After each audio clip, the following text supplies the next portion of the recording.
Our children are our greatest treasure, and leaving them with someone else to take care of them while we work isn't always easy. Our DNFL Zone continues to dive deep into the childcare challenges here in Michigan and joins us live with more on what's being done to change this. Good morning. Good morning to the both of you. Sometimes the hardest thing for a working parent is running into childcare challenges. That's why I'm home today, actually. And it's a reality that a lot of families have had to face, especially over this past year. And studies show that 44% of Michigan families are living in what's called a childcare desert. So we dug into the numbers and we talked with those in the trenches to see what's happening and what really needs to be done to fix this. It's such a hard thing being like a working mom because there's that mom guilt that we carry of being away from our babies for so long. It's a feeling so many working parents can relate to. You constantly have like that conversation with yourself. Do I just stay home and bite that bullet and like tighten down our budget a little bit more so that I can stay home? Where is that balance at? Like, am I making enough to cover our daycare expenses? It's just one of the many questions families are left weighing when it comes to childcare. It's difficult because you want the best for your kid. You want them at a place that they're going to thrive and they're going to be pushed to be better and be ready for school. There's so much to look at when you're looking at what kind of center or daycare provider situation you want for your kids. When I first opened as a licensed daycare, I had the intention of just watching 6 kids at first. Melissa runs Reiber Family Daycare, where Courtney Bainbridge actually sends her kids. She says she feels lucky she found a place she loves so much. I went over 6 kids within 4 months, and that's when I realized that childcare is a big need. And it is hard to find. I learned a lot real quick and had to, bring in staff, and I was full by, I think, month 4, and I've been on a waiting list ever since. It's a reality families are feeling across the state. In January of 2020, there were 4,534 daycare centers. In 2021, they are operating with about 50 fewer. As for family home daycares, in 2020, there were 2,407. A year later, 2,175. That's about 230 that closed their doors over the past year. The state has very high expectations. There's a lot of rules and regulations that we have to follow. They're there for a reason. I don't disagree with them, but it does add to the stresses. We work at minimum 50 to 55 hours a week, and that's just from open to close. That doesn't include the grocery shopping, the prepping, and everything else that comes along with it. So a lot of providers are exhausted. It's a twofold problem, a shortage of options for families on top of an increase in cost as the pandemic has led to a rise in prices. We told you earlier this year, reports show childcare costs have increased by 61% in Michigan over the past year, and households are allocating about 16% of their income towards childcare. It's costing a lot more for these facilities to get up to standards that people now want out of these facilities, whether it's just cleanliness or whether it's keeping up with government regulations or just the demands of parents who are scared and want their kids to be as safe as they possibly can. Melissa says from food to toys, high chairs, curriculum, costs add up fast. The kids wear my house out, and then just paying employees too.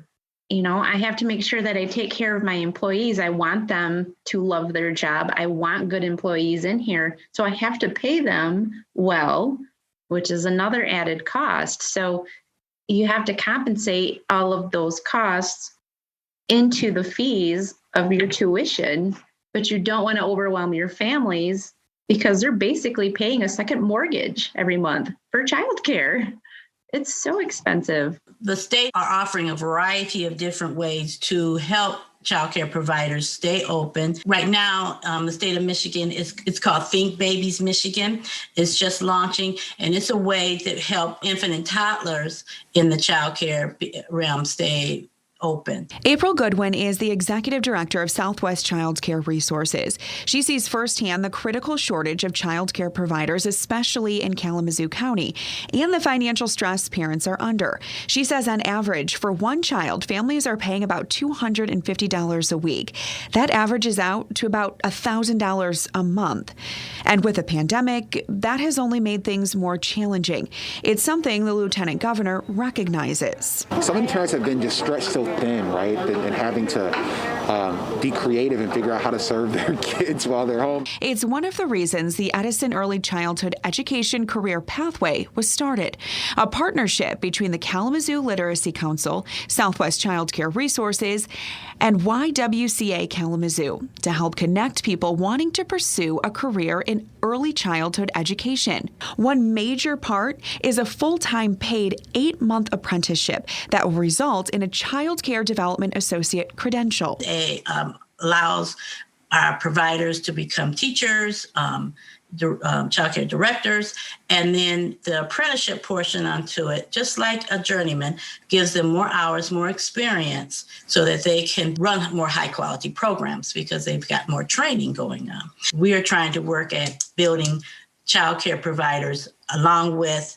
getting a job, but also letting those who want to become entrepreneurs, that you could be able to start your own child care. Just like Melissa, she is a 3-star rated daycare through Great Start to Quality. And that led me into joining an apprenticeship through Child Care Resources to earn my CDA. And then I got involved with the Teach Scholarship, and I'm now enrolled at Kellogg Community College, earning my associate's degree. I do appreciate those childcare workers because they go through a lot. There's so much going on with those kids at that age that they're constantly having to change and meet those needs. And it's comforting as a working mom to know that my girls are there and they're being taken care of like family.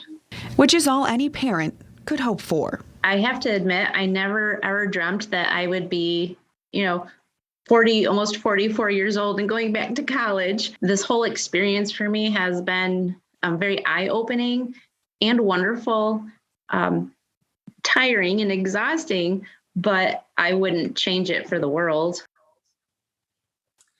It's very eye-opening, and I want to break down some more numbers for you because this is really interesting. So the Michigan League for Public Policy shows that for a family making about $57,000 a year, the cost of childcare for one infant in a center is about $10,800, which is more than a lot of people pay for rent or mortgage. Now, they also found that Michigan had the second lowest income eligibility threshold for childcare in the country leading into the pandemic. Now, let's take a closer look at what's happening in West Michigan. In Kent County and Muskegon, they found there is a low capacity for childcare, and families with low to medium incomes are the most affected. In the past, Michigan actually dedicated so few resources to childcare that millions of dollars of unspent funds were returned to the federal government to be redistributed to other states. It's why Governor Whitmer actually proposed some changes in her 2022 budget proposal. Now, we have a link to that full study if you want to take a look at those numbers for yourself. We're also hosting a Facebook Live at 1 o'clock this afternoon. We'll be talking to those that actually took part in that study. If you'd like to ask questions and just find out some more information, but definitely you're not alone. And hopefully, as you heard, the state is making some changes to better serve families. Back to you.